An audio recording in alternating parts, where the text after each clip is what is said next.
here we are again, another privilege to study and delve deeper. Did you miss me? Well, I did you, because I cannot wait for us to discover more important tenets through what we have been discussing for the past few weeks. Remember, we are still within the discourse of Philippians and Colossians. How lovely it is to always look at these interesting facts from different angles. But before we continue, I want to say you are at the right place. In August 2003, one of the most momentous happenings occurred in the United States of America. We all do know in our current sojourn that New York City is often referred to as the city that never sleeps. But on August 14, 2003, a major power outage left about 50 million people across the Northeast in darkness. And the New York City largely was at a standstill. This particular day is remembered as a hot, sticky summer day, and the largest city in America is switched off at 4:11 p.m., where office workers poured into the streets, traffic lights went out, and gridlock gripped the city. Skyscrapers were silent, and unfortunately, as was expected, subways stopped.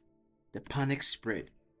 This was not because evil had advanced, but because light had disappeared.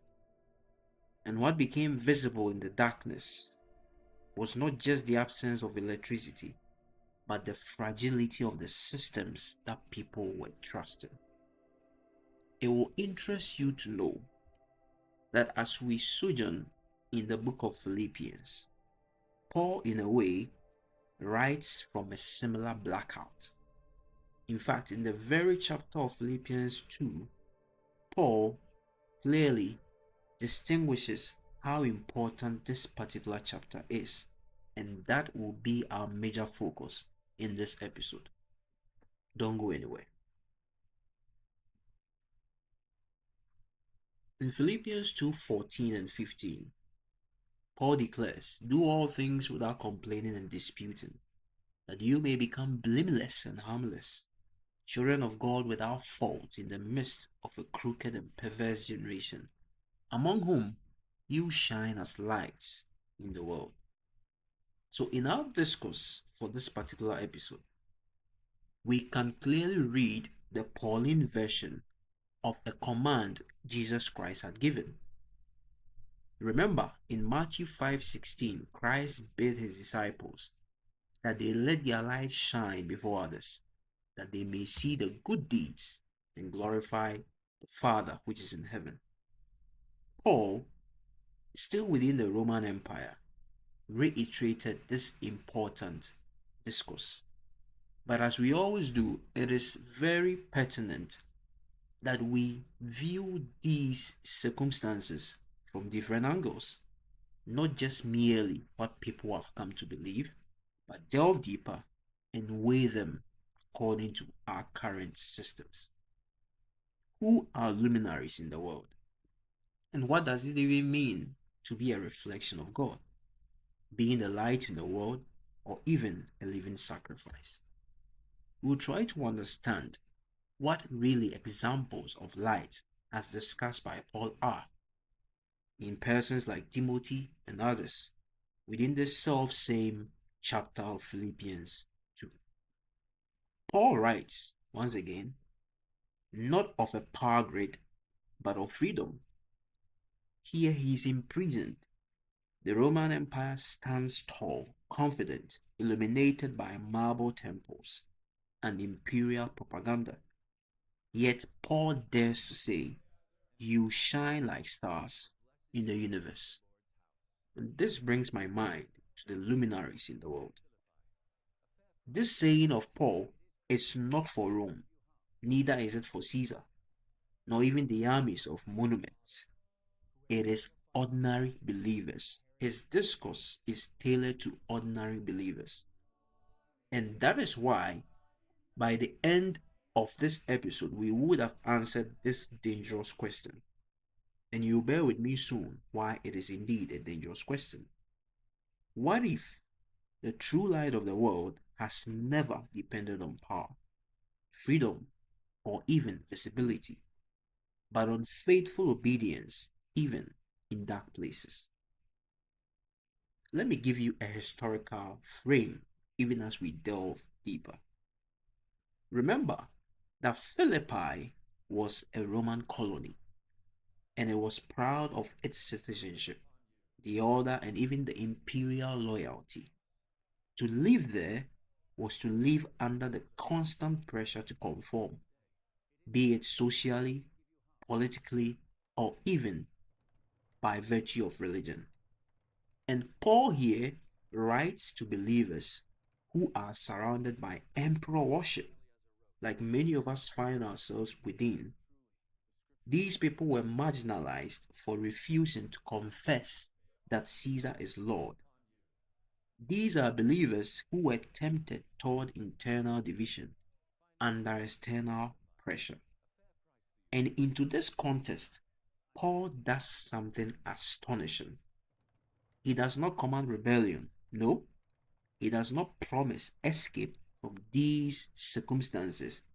He actually calls the believers to shine. Let's delve deeper. A reflection of God. Philippians 2:13 tells us, "For it is God who works in you to will and to act in order to fulfill his purpose." Paul therefore connects directly to Christ. In fact, the mere use, the masterful use of the word therefore connects directly to what I call Christ Him.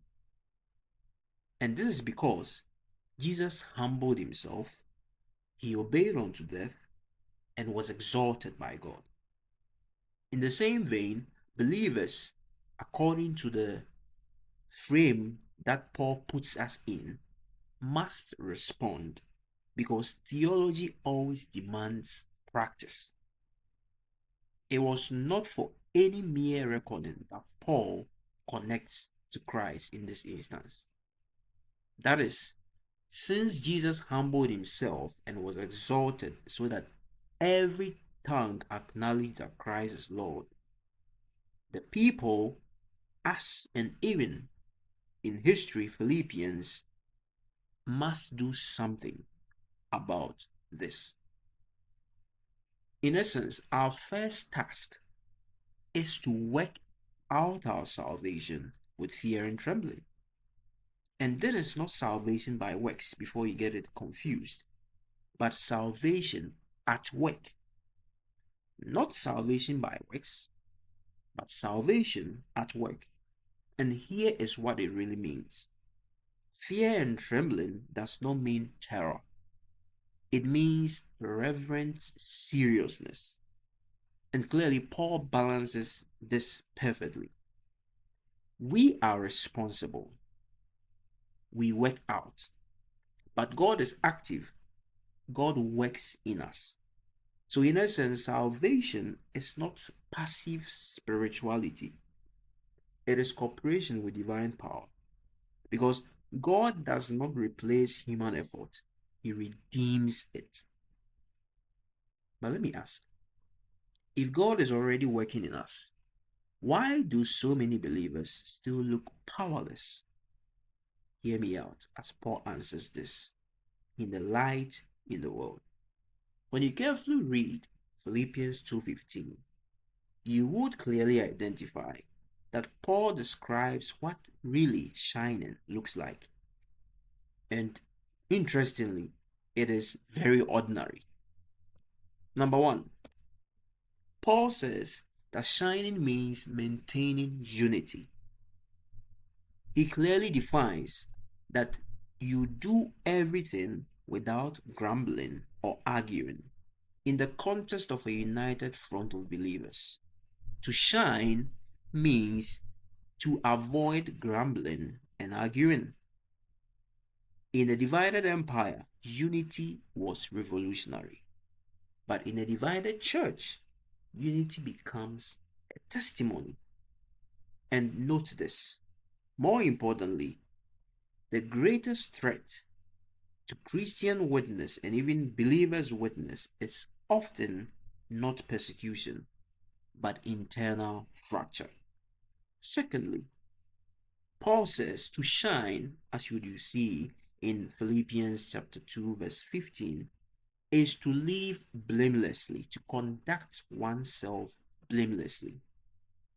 And clearly, Paul borrows a language from Deuteronomy, where he describes Israel as God's children in a corrupt generation. Now consider this picture.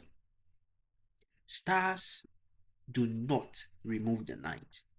You know, when you have the privilege to gaze into the night sky, carefully placing your back on a nice grass, and you try to weigh in on the stars that are streaming in the night sky, you would realize that those stars never remove the night, but rather they puncture it.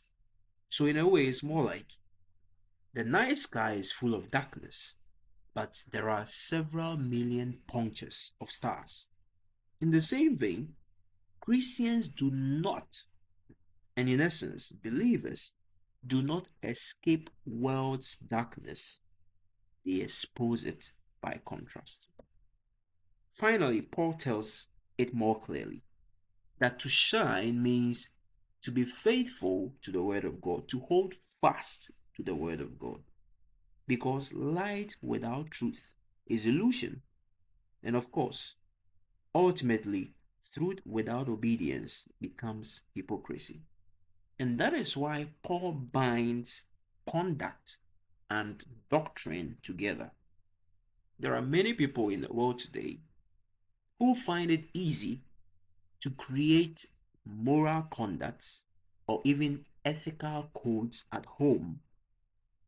Probably being a parent, you create codes for your children.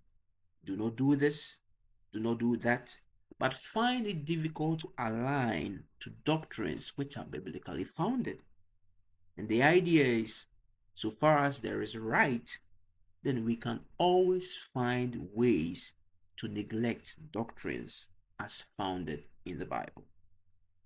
Well, Paul binds conduct and doctrine together. That is how we live and what we believe. In essence, both must align with the gospel. The question is, what happens when shining costs you everything? Well, once again, Paul answers this. And luckily for us, it is not theoretical, it is personal. The living sacrifice. This whole picture is perfectly captured in Philippians 2, 17 through 18. Paul starts by introducing this startling image. He says, I am being poured out like a drink offering. And quickly, if you are familiar with the Old Testament system, you would quickly understand that Paul, one way or the other, is conveying the sanctuary system. He says, as I repeat, I am being offered out like a drink offering. You know, in the Old Testament, the drink offering was not the main sacrifice, and that is something you should note very well. When you carefully read the book Exodus 29, verse 39 through 40, Paul perfectly captures what we might want to call now libation, and that consisted of pouring a liquid over the sacrifice being offered. Don't get me wrong, this is not libation in the modern traditional context. But in the context of the sanctuary service, the drink offering was not the main sacrifice. It was poured on top of another offering. So in essence, Paul is saying, my life is secondary. Your faith is the altar. He does not glorify death. he glorifies meaningful faithfulness. And of course, this is what Romans 12, verse 1 captures, that we do not be a dead sacrifice, but a living one. And I now understand why Paul rejoices, not because suffering is pleasant, but because it is purposeful. Wow. I cannot go on without quickly highlighting some examples of light. Remember, it was part of our objectives. Have you heard the name Timothy? Well, Paul calls him the faithful son. Timothy shines not through brilliance, but consistency. And that is why Paul says in Philippians 2:22, but you know that Timothy has proved himself. Why? Because he had a proven character, a genuine concern for others, and the willingness to serve without spotlight. Wow. Compare this particular character to modern day prophets and self acclaimed bishops and people of God. Timothy sought no spotlight, but many nowadays only present themselves for personal spotlight. In an empire as in the Paul's time, obsessed with status, Timothy represents a Christ-like self-forgetfulness. And that is why Paul trusts him with churches, because Timothy seeks Christ's interest, not his own. Well, it doesn't end there. Another light is Epaphroditus. Well, the name sounds a bit difficult, but he's one of the most important characters as far as Paul's sojourn is concerned. He was the risk taker. If you didn't know, Epaphroditus was a messenger, a caregiver, and a fellow soldier. He risked his life not on a battlefield, but in service. And that is why Paul clearly says the church honor people like him. Why? Because the kingdom advances not only through apostles, but through faithful unnamed servants. Wow. Probably you are one of them. You see, what I am personally taking from this important discourse is this: stars don't choose the night. And in any way we might find ourselves, the most important question is not about what we choose, but how we shine wherever we are. So stars don't choose the night, they rather shine in it. Paul does not promise the Philippians release from prison. He never promised them cultural acceptance. Neither did he promise them political change. He only offers something greater: the participation in God's light. In a world rejecting God, in systems hostile to faith, in seasons of pressure and obscurity, Christ still shines through his people. And that is why I say salvation is worked out because God works within.